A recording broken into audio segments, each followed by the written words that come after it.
दोस्तों जय हिंद। मैं राहुल वर्धन स्वागत करता हूं आपका।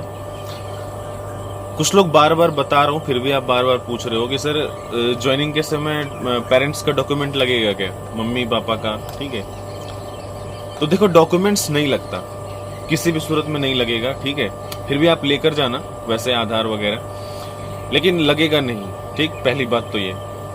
और फिर भी कह रहे हैं सर कुछ लोग कि लगेगा वेलफेयर के लिए, तो हाँ वेलफेयर के लिए लगेगा, लेकिन वो तुरंत ज्वाइनिंग के समय की जरूरत नहीं है। आप बाद में दो नहीं दो, उससे कोई फर्क नहीं पड़ेगा। ठीक है, फर्क ये पड़ेगा कि जैसे जब भी आप किसी दूसरे सिविल जॉब में रहते ना, मान लो रेलवे में होते या सेंट्रल गवर्नमेंट में होते, किसी और जॉब में फोर्स को छोड़ करके, तो मम्मी पापा को या पेरेंट्स को कोई सुविधा नहीं देती है गवर्नमेंट। ठीक है, सिर्फ अगर पिताजी नहीं है तो माँ को मिलेगा, और अगर छोटे भाई हैं जो अगर पिताजी नहीं है तो उनको मिलेगा, बहन है बड़ी छोटी जब तक अविवाहित है उनको मिलेगा।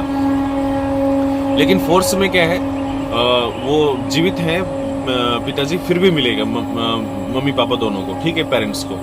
तो डिपेंडेंट सर्टिफिकेट बनवाना थोड़ा जरूरी होता है, तो भाई आप वेलफेयर के लिए डिपेंडेंट सर्टिफिकेट बनवाना पड़ेगा, ऐसे नहीं होता। ठीक है, अगर आप मम्मी पापा के इकलौते बच्चे हैं, बेटे हैं, तो हो सकता है, नहीं तो ऐसे नहीं होता कि वो आपके ऊपर डिपेंडेंट हैं। ऐसा आपको ब्लॉक से, अपने प्रधान से या मुखिया से लिखवाना पड़ता है, एक सर्टिफिकेट बनाना पड़ता है कि जो है पेरेंट्स जो है पूरी तरह आप पर निर्भर है। ठीक है, तभी बनता है। तो इसकी चिंता बिल्कुल मत करो कि वेलफेयर के लिए मतलब जो है पेरेंट्स का आईडी कार्ड लगेगा, उसके साथ साथ और भी कुछ लगेगा।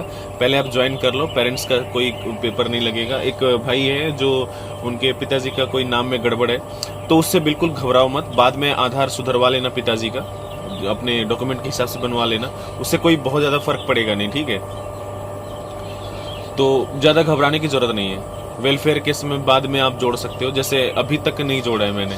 ठीक है, जोड़ लेना चाहिए हालांकि, लेकिन नहीं जोड़ा है।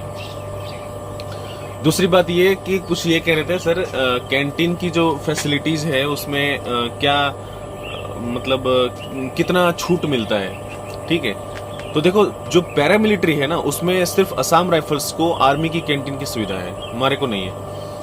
ठीक है, आर्मी की जो कैंटीन है या असम राइफल्स की जो कैंटीन है, दोनों की, उनकी जो कैंटीन है, उनकी फैसिलिटीज और हमारी फैसिलिटीज में बहुत अंतर है। पहली बात तो ये कि उनको जीएसटी या किसी प्रकार का कोई टैक्स नहीं मिलता, मतलब नहीं लगता, टैक्स फ्री होता है उनका पूरा सामान। ठीक है, कुछ भी आप लेते हैं तो जैसे हमारा जीएसटी होता है 5%, 12%, 18% या 28%, पैरामिलिट्री फोर्सेस के कैंटीन में, वो आर्मी के या असम राइफल्स के कैंटीन में ऐसा नहीं होता। उनको पूरी आर्मी की फैसिलिटीज मिलती है असम राइफल्स को, उनको जीएसटी नहीं देना पड़ता, लेकिन हमें जीएसटी देना पड़ता है। ठीक है, तो उसके बाद फिर भी छूट कैसे मिलता है, तो छूट नहीं मिलता। जैसे जो पैरामिलिट्री की जो कैंटीन है वो क्या करती है, जैसे मान लो कि आप कोई सामान बनाते हो, तो सीधा फैक्ट्री से मतलब कांटेक्ट होता है उनका। फैक्ट्री से मतलब सीधा ऐसे जगह से कांटेक्ट होता है जहां से वो कम से कम रेट में मिलता है। ठीक है, फिर भी बहुत अंतर रहता है मार्केट का, जैसे आप देखोगे तो पता चलेगा जब भी आप आओगे अपने आरटीसी में तो देखोगे।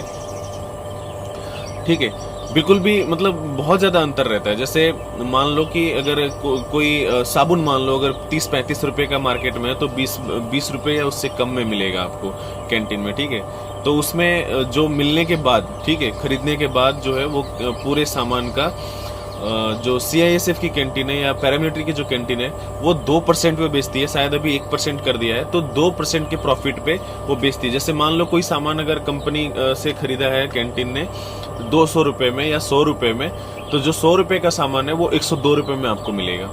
ठीक है, तो मतलब सबसे कम प्रॉफिट में, बहुत कम से कम प्रॉफिट में, 2% के प्रॉफिट में, हालांकि शायद अभी 1% हो गया है, तो मान के चलो अगर 2% के प्रॉफिट में बेचते हैं तो 2% का प्रॉफिट वो बेचते हैं, तब भी बहुत कम में मिल जाता है आपको। ठीक है, तो उसमें छूट एक्स्ट्रा कोई गवर्नमेंट की तरफ से नहीं मिलता। हमें अपने सुविधा जो होता है वो अपने डिपार्टमेंट के हिसाब से वो चलता है, कोई अलग से गवर्नमेंट उसकी कोई अलग से फैसिलिटी नहीं दी है। ठीक है, मतलब पूरा जीएसटी भी देना पड़ता है, और सस्ता इसलिए होता है क्योंकि हम डायरेक्ट मतलब बीच में जो बिचौलिया पूरा होता है वो बीच से ही पूरा गायब कर दिया गया है। ठीक है, और कोई बात नहीं। अगर वीडियो आपको अच्छा लगे तो हमसे जुड़ने के लिए चैनल को जरूर सब्सक्राइब करिएगा। थैंक यू, धन्यवाद, जय हिंद।